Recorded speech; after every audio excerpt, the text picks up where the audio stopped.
বিসমিল্লাহির রহমানির রহিম। দর্শক, আজকের এই বিশেষ প্রতিবেদনে আপনাকে স্বাগতম। কল্পনা করুন, একজন সরকারি কর্মচারী প্রতি মাসে মাত্র ৮,২৫০ টাকা মূল বেতনে সংসার চালাচ্ছেন। বাজারে চালের দাম বেড়েছে, বাড়ি ভাড়া বেড়েছে, সন্তানের স্কুলের খরচ বেড়েছে, কিন্তু বেতন সেই ২০১৫ সালেই থমকে আছে।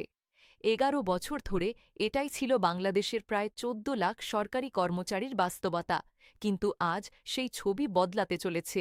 নবম জাতীয় পে স্কেল নিয়ে এখন সরকার সর্বোচ্চ গিয়ারে।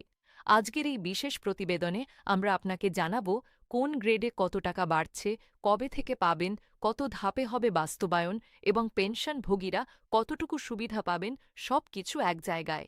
১৯৭৩ সাল থেকে স্বাধীন বাংলাদেশে মোট ৮টি জাতীয় পে স্কেল জারি হয়েছে। নিয়ম ছিল প্রতি ৫ বছর অন্তর নতুন বেতন কাঠামো আসবে। কিন্তু ২০১৫ সালের অষ্টম পে স্কেলের পর করোনা মহামারী, বৈশ্বিক অর্থনৈতিক সংকট এবং রাজনৈতিক পট পরিবর্তনের ধাক্কায় ১১ বছর পার হয়ে গেছে, নবম পে স্কেল আসেনি। ২০২৪ সালের ৫ আগস্ট গণ অভ্যুত্থানের পর অন্তর্বর্তী সরকার ক্ষমতায় এসে সাবেক অর্থসচিব জাকির আহমেদ খানের নেতৃত্বে ২৩ সদস্য বিশিষ্ট জাতীয় বেতন কমিশন ২০২৫ গঠন করে। নির্ধারিত সময়ের আগেই মাত্র বরাদ্দের ১৮% ব্যয়ে ১৮৪টি সভা করে ২,৫৫২ জনের মতামত নিয়ে কমিশন চলতি বছরের ২১শে জানুয়ারি প্রধান উপদেষ্টার কাছে চূড়ান্ত প্রতিবেদন জমা দেয়। প্রতিবেদন হস্তান্তরের সময় প্রধান উপদেষ্টা অধ্যাপক মোহাম্মদ ইউনুস বলেছিলেন, এটি একটি ঐতিহাসিক কাজ, মানুষ এর জন্য অনেক দিন ধরে অপেক্ষা করছিল। এবার আসুন মূল প্রশ্নে, কোন গ্রেডে কত টাকা বাড়ছে? কমিশন ২০টি গ্রেড অক্ষুণ্ণ রেখে প্রতিটি গ্রেডে ব্যাপক বেতন বৃদ্ধির সুপারিশ করেছে। সর্বোচ্চ প্রথম গ্রেডে বর্তমান ৭৮,০০০ টাকা থেকে বেড়ে হবে ১,৬০,০০০ টাকা। দ্বিতীয় গ্রেডে ৬৬,০০০ থেকে ১,৩২,০০০ টাকা। পঞ্চম গ্রেডে ৪৩,০০০ থেকে ৮৬,০০০, দশম গ্রেডে ১৬,০০০ থেকে ৩২,০০০, ১৫তম গ্রেডে ৯,৭০০ থেকে ২২,৮০০ টাকা। আর সর্বনিম্ন ২০তম গ্রেডে, যেখানে সবচেয়ে কম বেতন পাওয়া কর্মচারীরা ৮,২৫০ টাকা থেকে সরাসরি ২০,০০০ টাকায় উন্নীত হওয়ার সুপারিশ করা হয়েছে। এটি প্রায় ১৪২% বৃদ্ধি। তবে শুধু মূল বেতন নয়, ভাতাসহ মোট প্যাকেজ হিসাব করলে প্রথম গ্রেডের একজন কর্মকর্তার মোট মাসিক প্যাকেজ দাঁড়াবে আনুমানিক ২,৪৫,০০০ টাকার বেশি। দশম গ্রেডে প্রায় ৪৮,৩০০ টাকা। আর ২০তম গ্রেডের সর্বনিম্ন কর্মচারীও পাবেন মোট প্রায় ৩৫ থেকে ৩৮,০০০ টাকা। শুধু মূল বেতন নয়, ভাতার ক্ষেত্রেও আসছে বড় পরিবর্তন। টিফিন ভাতা বর্তমান ২০০ টাকা থেকে বাড়িয়ে ১,০০০ টাকা করার প্রস্তাব করা হয়েছে, এটি ৫ গুণ বৃদ্ধি। বৈশাখী ভাতা বর্তমান ২০% থেকে বেড়ে ৫০% হতে পারে। প্রতিবন্ধী সন্তানের জন্য প্রতি মাসে ২,০০০ টাকা বিশেষ ভাতার সুপারিশ করা হয়েছে। এবার আসছে সবচেয়ে বড় নতুনত্ব, সরকারি কর্মচারীদের জন্য প্রথমবারের মতো স্বাস্থ্য বীমা চালু করার প্রস্তাব রয়েছে এই পে স্কেলে। এর আগে কোনো পে স্কেলে এই সুবিধা ছিল না। এছাড়া টানা ১৫ বছর সন্তোষজনকভাবে চাকরি করার পর পূর্ণ পেনশন সুবিধাসহ স্বেচ্ছায় অবসর নেওয়ার সুযোগ রাখার সুপারিশও করা হয়েছে। এখন বলছি পেনশনভোগীদের কথা, যারা অনেক দিন ধরে ভাবছিলেন এই পে স্কেলে হয়তো তাদের জন্য কিছু থাকবে না। এবার তাদের জন্য সুখবর আছে। যে পেনশনভোগীরা প্রতি মাসে ২০,০০০ টাকার কম পেনশন পাচ্ছেন, তাদের পেনশন প্রায় দ্বিগুণ হতে পারে। যারা ২০,০০০ থেকে ৪০,০০০ টাকার মধ্যে পান, তারা পাবেন ৭৫% বৃদ্ধি।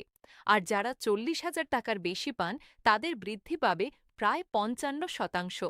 বর্তমানে দেশে প্রায় ৯ লাখ পেনশনভোগী রয়েছেন, তাদের সকলেই নতুন পে স্কেলের আওতায় সুবিধা পাবেন। এখন সবচেয়ে গুরুত্বপূর্ণ প্রশ্ন, এই পে স্কেল কীভাবে এবং কখন বাস্তবায়ন হবে? অর্থ মন্ত্রণালয় সূত্র জানাচ্ছে, পুরো পে স্কেল ৩টি ধাপে বাস্তবায়ন করা হবে।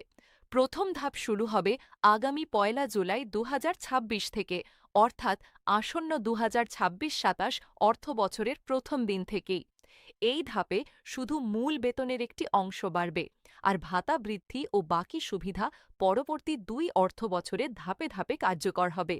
এই ধাপে শুধু মূল বেতনের একটি অংশ বাড়বে, আর ভাতা বৃদ্ধি ও বাকি সুবিধা পরবর্তী ২ অর্থবছরে ধাপে ধাপে কার্যকর হবে। এই ৩ ধাপের বাস্তবায়নের জন্য আগামী বাজেটে বেতন ভাতা ও পেনশন খাতে প্রায় ৩০ থেকে ৩৫,০০০ কোটি টাকা অতিরিক্ত বরাদ্দ রাখার পরিকল্পনা চূড়ান্ত করা হচ্ছে। অর্থ বিভাগ ইতোমধ্যে প্রস্তাবিত বাজেটের খসড়া প্রস্তুত করেছে। প্রধানমন্ত্রীর অনুমোদন পেলেই কার্যকর হবে।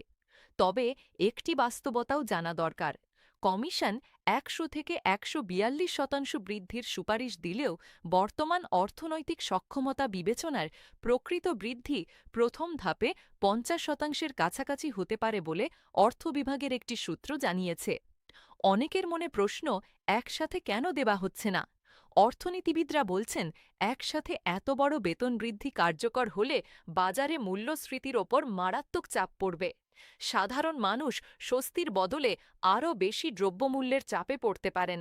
তাই ৩ বছরে ধাপে ধাপে বাস্তবায়নকেই সবচেয়ে বুদ্ধিমানের পথ মনে করছেন অর্থনীতিবিদরা।